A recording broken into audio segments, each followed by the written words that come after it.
جناب احمد نواز خان مرکزی deputy general secretary قومی وطن پارٹی، ڈاکٹر فائزہ رشید صاحبہ وائس چیئرمین قومی وطن پارٹی خیبر پختونخوا، دورانی صاحب ہمارے سندھ کے سینئر وائس چیئرمین، یہاں پر موجود ضلع ایبٹ آباد کے عہدیداران اور ایبٹ آباد پریس کلب کے صدر صاحب اور آپ سب صحافیوں کا میں بہت مشکور ہوں کہ شارٹ نوٹس پہ آپ ادھر آئے اور ہمارے اس پریس کانفرنس میں شریک ہوئے۔ آج بنیادی طور پہ ایبٹ آباد آنے کا مقصد ہزارہ کے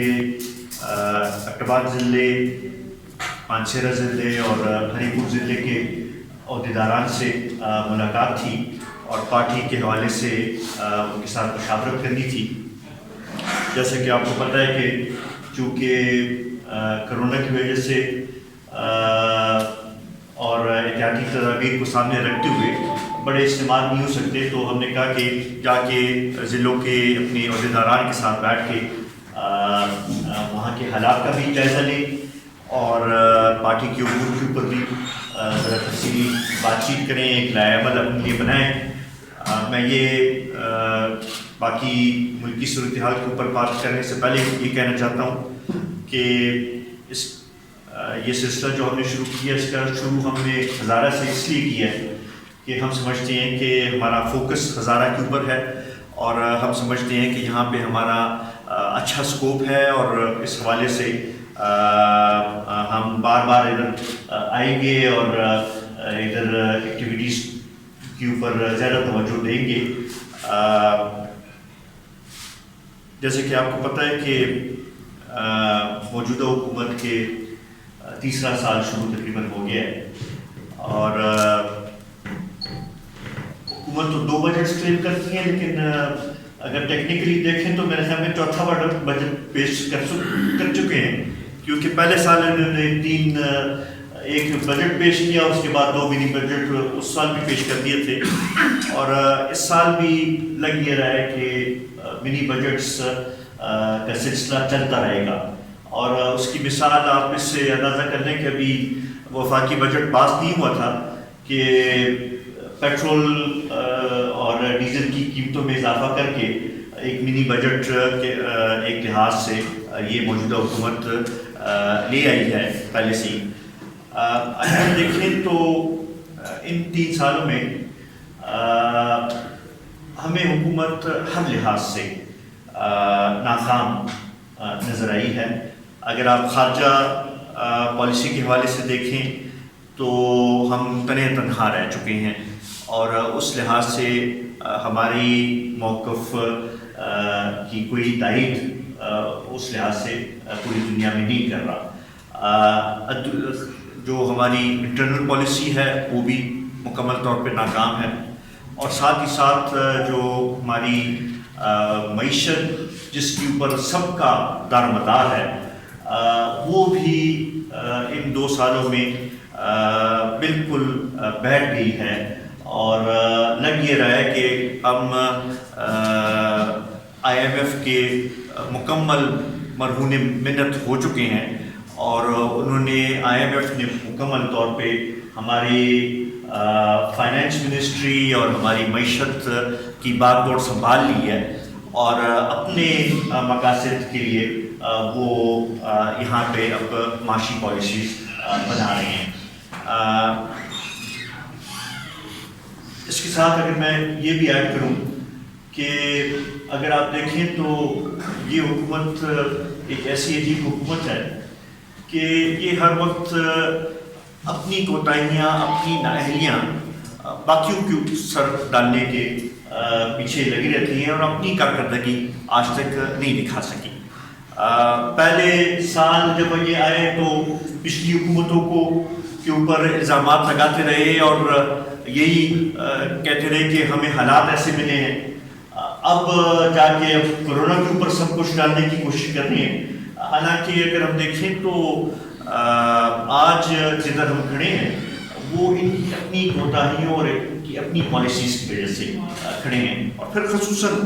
خیبر پختونخوا کے حوالے سے حکومت ملی ہے تو یہاں پہ تو 8واں سال ہے. یہاں کی یہ جا کے مثالیں دیتے تھے کہ جی ہم نے وہاں پہ ایسے نظام کر دیا ہے کہ مثالی نظام ہو گیا ہے. پولیس کے بارے میں کہتے تھے, ریفارمز کا کہتے تھے, ہیلتھ کے بارے میں کہتے تھے کہ ہم نے وہاں پہ ریکارڈ اس میں انویسٹمنٹ کر دی ہے. ایجوکیشن کے بارے میں کہتے تھے کہ ہم نے ریکارڈ انویسٹمنٹ اس میں کر دی ہے. میرے خیال میں اب وہ ساری چیزیں سب لوگوں کے سامنے آ گئی ہیں. ایک پشاور میں یہ عامر تاکالی کے ایک واقعے نے سوشل میڈیا کے اوپر, یہ تو ایک واقعہ صرف ہائی لائٹ ہوا ہے, اس طرح کے اور بہت سے واقعات دن روزانہ اکر ہو رہے ہیں. اور اس نے ان کے ریفارمز کی, خاص کر پولیس کے حوالے سے وہ اس کی سارے وہ سامنے رکھ دیے لوگوں کی کہ کتنے ریفارمز ہو چکی ہیں. اسی طریقے سے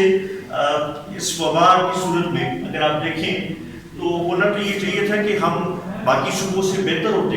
باقی صوبوں سے ہماری یہاں پہ کنڈیشن بہتر ہوتی. یہاں پہ اگر آپ دیکھیں تو جب سے یہ وبا شروع ہوئی ہے میرے خیال میں اب تو سفارشوں کے اوپر لوگ اسپتالوں میں داخل ہو رہے ہیں. داخل ہونے کے لیے بھی سفارش کی ضرورت پڑتی ہے.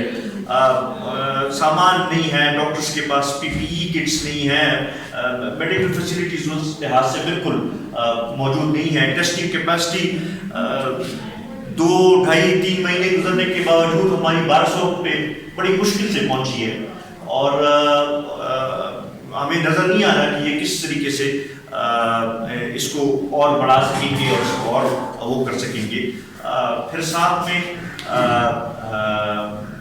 جو ہمارے ہاسپٹلس کے اوپر جو پریشر پڑ رہا ہے میرے خیال میں اس سے بھی پتہ لگی ہے کہ بالکل ہی ہیلتھ کا نظام ہمارا بیٹھنے والا ہے. یہ تو اگر زیادہ تر لوگ جو ہیں وہ ہاسپٹل جا نہیں رہے, اگر یہ سارے لوگ اگر ہاسپٹلس کا رخ کرتے تو میرے خیال میں اب تک ہمارا جو ہیلتھ کا نظام ہے اس صوبے میں وہ بالکل ہی جواب دے چکا ہوتا. تو اس حوالے سے میرے خیال میں ان کی نااہلی اور ان کی جو غلط پالیسیز ہیں وہ سامنے آ چکی ہیں. اور اس حوالے سے ہم سمجھتے ہیں کہ اس صوبے کے لوگوں کے ساتھ بھی انہوں نے زیادتی کی ہے, ملک کے لوگوں کے ساتھ بھی انہوں نے زیادتی کی ہے. معاشی طور پہ اگر آپ دیکھیں تو کرونا کا تو ابھی اثرات آ رہے ہیں. جو مہنگائی ہے یہ تو ان کی اپنی پالیسیز کا نتیجہ ہے. اب خود جو معاشی ماہرین ہیں اگر ہم ان سے بات کریں تو جو ہمارا فسکل ڈیفیسٹ ہے وہ میرے خیال میں تاریخ میں پہلی دفعہ ڈبل ڈیجٹس میں 10% پہ جا رہا ہے, اور یہ اس سے پہلے کبھی نہیں ہوا. پھر جو ہمارا جی ڈی پی کی گروتھ اس دفعہ نیگیٹو وہ ہوئی ہے, یہ میرے خیال میں 1952 کے بعد پہلی دفعہ G D P growth rate ہماری نیگیٹو ہوئی ہے. تو یہ تو ان کی اپنی نااہلی اور اپنی اس کی وہ ہے کا نتیجہ ہے. اور اس کو کرونا کے اوپر یا ڈالنا یا کسی اور اس کے اوپر ڈالنا میرے خیال میں یہ وہ نہیں ہے. اس کا جواب ان کو خود دینا پڑے گا اور یہ ان کو وہ کرنا پڑے گا کہ کیوں یہ حالات ادھر پہنچے ہیں.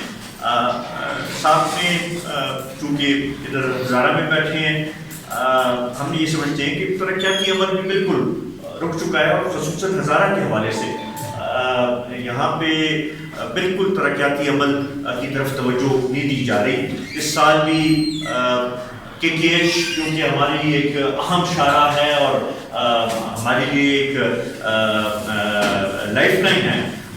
اس کی مرمت کے لیے صرف 40 کروڑ روپے رکھنا میرے خیال میں یہ زیادتی ہے اور اس سے اس کی مرمت نہیں ہو سکے گی, اور یہ ہزارہ کے لوگوں کے ساتھ زیادتی ہے. اسی طریقے سے اور کوئی میجر اسکیم نہیں شروع کرنا یہ بھی زیادتی ہے. یہ بھی ایک سوال اٹھتا ہے